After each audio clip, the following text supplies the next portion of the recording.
तो दोस्तों पार्ट 1 में हमने देखा कि कैसे कर्ण पिशाचिनी और राहुल एक दूसरे के करीब आए और उसके बाद सीमा का कॉल आने के बाद में कर्ण पिशाचिनी ने अपना असली रूप राहुल को दिखाया, जिसे देखकर राहुल बेहोश हो गया था। चलिए अब जानते हैं कि आगे क्या होता है।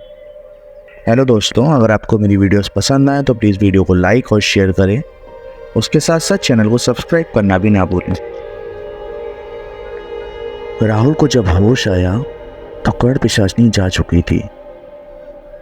वहां राहुल के सिवा कोई नहीं था और राहुल डर से कांप रहा था। राहुल कंफ्यूज था कि उसने अभी तक जो भी देखा क्या वो सच था या बस उसका वहम। तभी राहुल को याद आया उस कॉल के बारे में जिसमें उसको बताया था कि सीमा हॉस्पिटल में एडमिट है। राहुल तुरंत घर से निकल के हॉस्पिटल भागता हुआ गया। वहाँ उसने देखा तो सीमा सच में एडमिट थी और उसका बहुत ज़्यादा ही भयंकर एक्सीडेंट हुआ था। अब राहुल को अपनी गलती पर पश्चाताप होने लगा था। उसको ये रियलाइज़ होने लगा कि उसने कितनी बड़ी गलती की है। राहुल को उस तांत्रिक की भी बात याद आने लगी जो तांत्रिक ने कहा था कि अगर तुमने उसको पा भी लिया तो उसके अंजाम ज़्यादा अच्छे नहीं होंगे।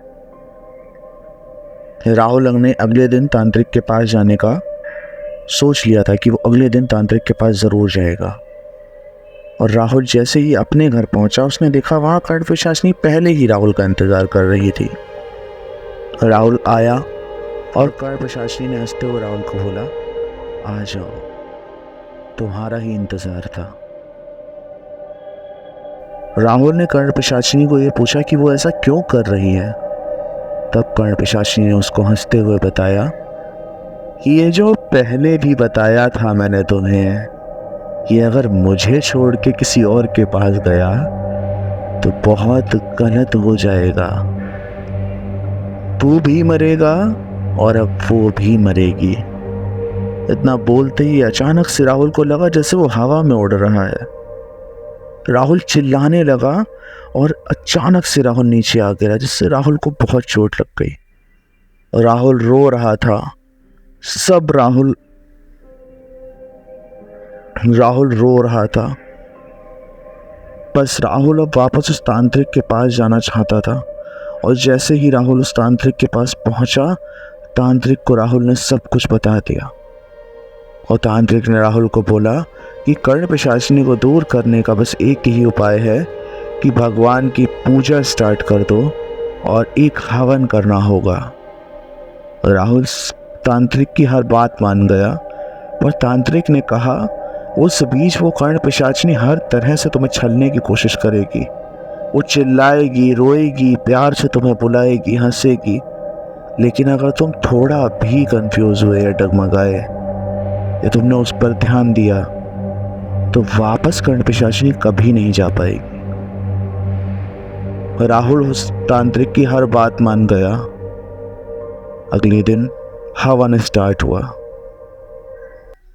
जैसे ही हवन स्टार्ट हुआ राहुल को वापस से कर्ण पिशाचिनी सामने दिखने लगी।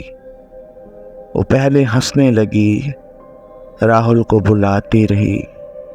फिर जैसे ही मंत्रों का उच्चारण स्टार्ट हुआ वो जोर जोर से चिल्लाने लगी, इधर उधर भागने लगी। ऐसा लग रहा था उसको पकड़ के कोई भगा रहा है अपने पीछे। उसके पैरों के निशान सबको दिखने लगे। वो इधर उधर घूम रही थी, घर का सामान फेंक रही थी और बहुत बहुत तेज चिल्ला रही थी। राहुल ये सब देख के बहुत डर रहा था और वो बार बार तेज से मंत्र पढ़ रहा था। राहुल सच में बहुत ज़्यादा डर गया था। अचानक एक बहुत तेज चीख के साथ सब शांत हो गया।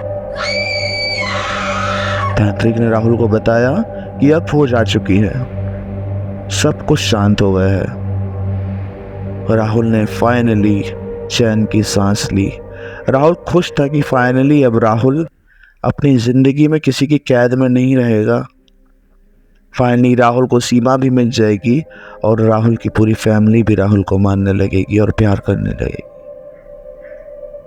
लेकिन अभी भी राहुल अकेले में कभी कभी खुद से यही बात करता था कि क्या सच में कर्ण पिशाचिनी जा चुकी है। क्योंकि राहुल को हमेशा ऐसा लगता था जैसे उसे कोई देख रहा है। तो दोस्तों, ये थी कहानी कर्णपिशाचिनी की। क्या लगता है आपको, क्या सच में वो जा चुकी थी या अभी भी वो राहुल के साथ थी? प्लीज कमेंट में आंसर दीजिएगा। अगर आपको वीडियो पसंद आई हो तो वीडियो को लाइक एंड शेयर करें। Thank you for watching the video.